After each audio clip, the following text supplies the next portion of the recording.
السلام علیکم دوستو، آج کی ویڈیو میں جو واقعہ میں آپ لوگوں کے سامنے بیان کرنے جا رہا ہوں، اسے سننے اور دیکھنے میں ہم سب کی کامیابی ہے۔ نحمدہ ونصلی علی رسولہ الکریم، اما بعد فاعوذ باللہ من الشیطان الرجیم، بسم اللہ الرحمن الرحیم۔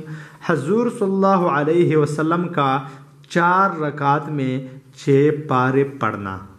حضرت عوف رضی اللہ تعالیٰ عنہ کہتے ہیں کہ میں ایک مرتبہ حضور صلی اللہ علیہ وسلم کے ہم رکاب تھا۔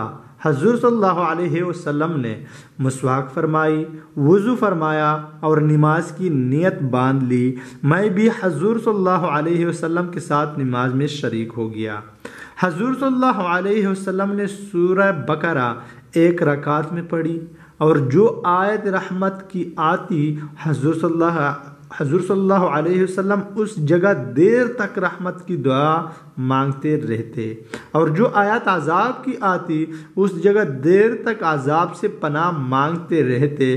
سورہ کے ختم پر رکوع کیا اور اتنا ہی لمبا رکوع کیا جتنی دیر میں سورہ بقرہ پڑھی جاتی، اور رکوع میں سبحان ذی الجبروت والملکوت والعظمت پڑھتے جاتے تھے۔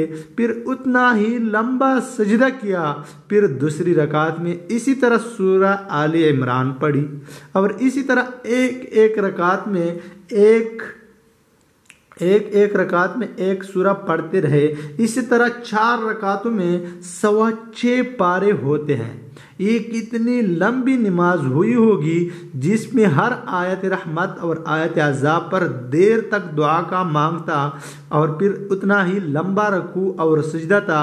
حضرت حذیفہ رضی اللہ تعالیٰ عنہ بھی اپنا ایک قصہ حضور صلی اللہ علیہ وسلم کے ساتھ نماز پڑھنے کا اسی طرح نقل کرتے ہیں، اور فرماتے ہیں کہ 4 رکعتوں میں 4 سورتیں سورہ بقرہ سے لے کر سورہ مائدہ کے ختم تک پڑھے۔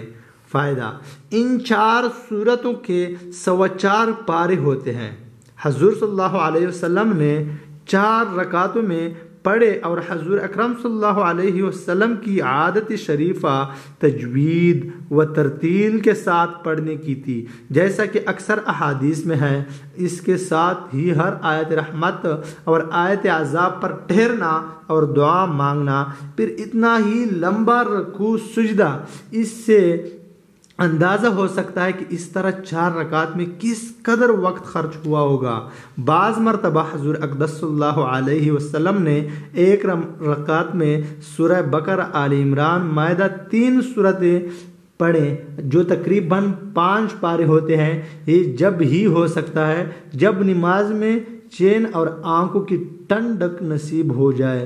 نبی اکرم صلی اللہ علیہ وسلم کا پاک ارشاد ہے کہ میری آنکھوں کی ٹھنڈک نماز میں ہے، اللہم ارزقنی اتباعہ۔